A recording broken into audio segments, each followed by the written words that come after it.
ঈদ মানে আনন্দ, আর ঈদ মানে আত্মীয় স্বজনের বাড়ি স্পেশাল দাওয়াত।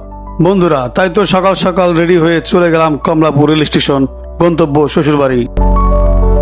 তাই সম্পূর্ণ ভিডিওর সাথে থাকুন।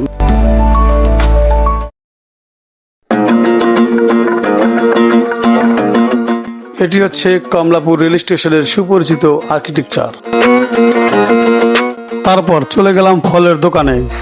আত্মীয় স্বজনের বাড়ি গেলে ফল না নিলে কি হয়? যেহেতু এখন লিচু ও আমের সিজন, তাই এগুলোই নিলাম।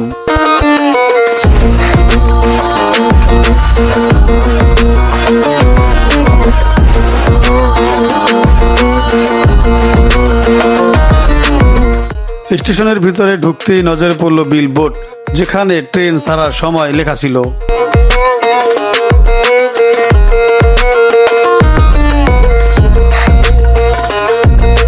মানুষের ভিড়, ট্রেনের শব্দ আর ব্যাগের চাপ, এটাই হচ্ছে ঈদের আসল আমেজ। আমাদের ট্রেন ছাড়ার সময় হয়েছে, তাই টিটি থেকে টিকিট নিয়ে নিলাম। বন্ধুরা, ট্রেন চলে এলো, তাই ট্রেনের ভিতর উঠে গেলাম।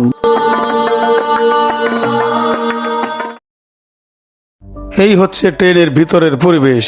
যদিও মানুষ কম, তবে পরের স্টেশন থেকে মানুষ ওঠা শুরু করবে।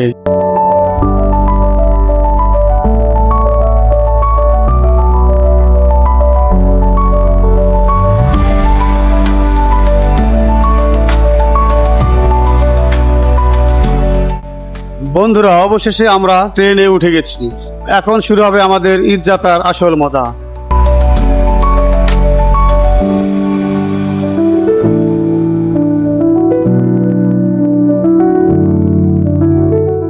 বন্ধুরা, ঈদের সময় ট্রেনে মানুষ যত কষ্টই করুক, সবার মুখে একটা আনন্দ থাকেই।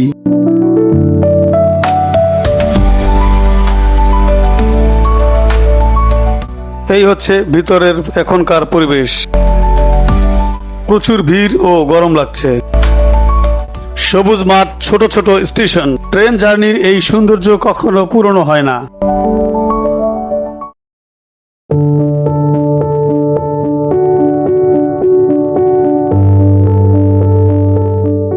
বন্ধুরা, অবশেষে অনেক কষ্ট পরে পৌঁছে গেলাম ভৈরব রেল স্টেশন।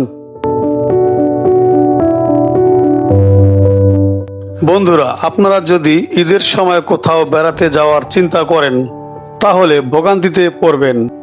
তাই আমার সাজেশন, ঈদের 1 থেকে 2 দিন আগে ও পরে কোথাও না যাওয়া। তাছাড়া ভৈরব রেল স্টেশন ছিল বেশ গুছানো, তবে পরিবহন ব্যবস্থা আরো উন্নত করা দরকার। আজকের ভিডিও এই পর্যন্ত। ভালো লাগলে লাইক, কমেন্ট, সাবস্ক্রাইব করতে ভুলবেন না। পরিবারের সঙ্গে উপভোগ করুন ঈদের ছুটি।